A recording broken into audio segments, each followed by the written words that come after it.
कच्ची प्याज नहीं डाली है।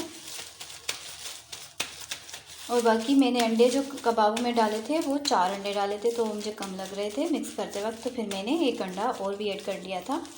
तो आप भी ऐसे कर सकते हैं। वैसे 2 किलो गोश्त था तो मैंने इसमें 5 अंडे ऐड किए हैं। आप चाहें तो 6 भी ऐड कर सकते हैं और चाहें तो 4 भी ऐड कर सकते हैं, आप पे डिपेंड करता है। और नमक और मिर्चें भी आप कम या ज़्यादा कर सकते हैं।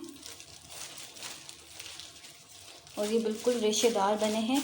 और दूसरा ये कि अगर आपसे घोटने से नहीं होता तो आप इसको चॉपर में डाल के चॉप कर लें, क्योंकि घोटने में ज़्यादा मेहनत होती है। तो इसलिए अगर नहीं कर सकते तो कोई मसला नहीं है, चॉपर में भी अच्छे ही बन जाते हैं। वैसे मैं चॉपर में ही बनाती हूँ ज़्यादातर, घोटना नहीं लगाती क्योंकि उसमें ज़्यादा मेहनत होती है और चॉपर में कम मेहनत होती है, जल्दी कबाब मैश हो जाते हैं, मिक्स हो जाते हैं। ये देखिए इस तरह से सारे कबाब बना के फिर हम इनको तल लेंगे। ये देखिए मैंने फ्राई पैन में ऑयल को गर्म कर लिया है, मैं इसमें शामी कबाबों को तल लूँगी।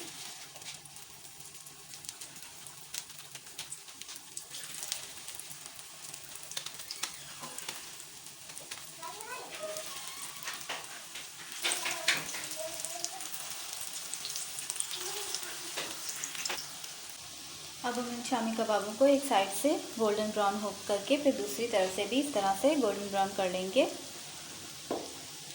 तकरीबन 10 से 15 मिनट में ये बन जाते हैं।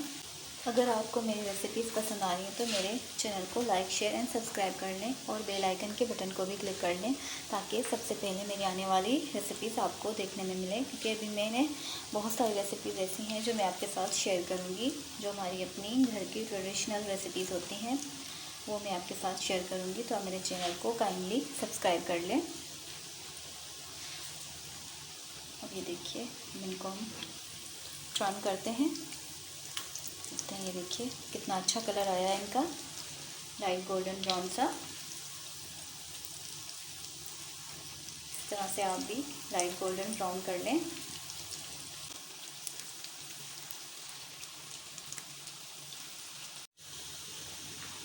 अब ये देखिए दोनों तरफ से अच्छी तरह से पक चुके हैं। अब हम इनको निकाल लेंगे प्लेट में। और वैसे भी शामी कबाब बनाने के लिए आपने जो ऑयल, पहले जो आप ऑयल ऐड करते हैं फ्राई पैन में, उसको पहले से गर्म कर लें अच्छी तरह से। फिर आप उसका फ्लेम जो है बिल्कुल स्लो कर लें, फिर आप उसमें कबाब तलें, तो आपके अच्छे गोल्डन कलर के बनेंगे इस तरह से। और ना ही जलेंगे, ना ही कलर ख़राब होगा इनका, इससे भी गोल्डन ब्राउन हो जाते हैं।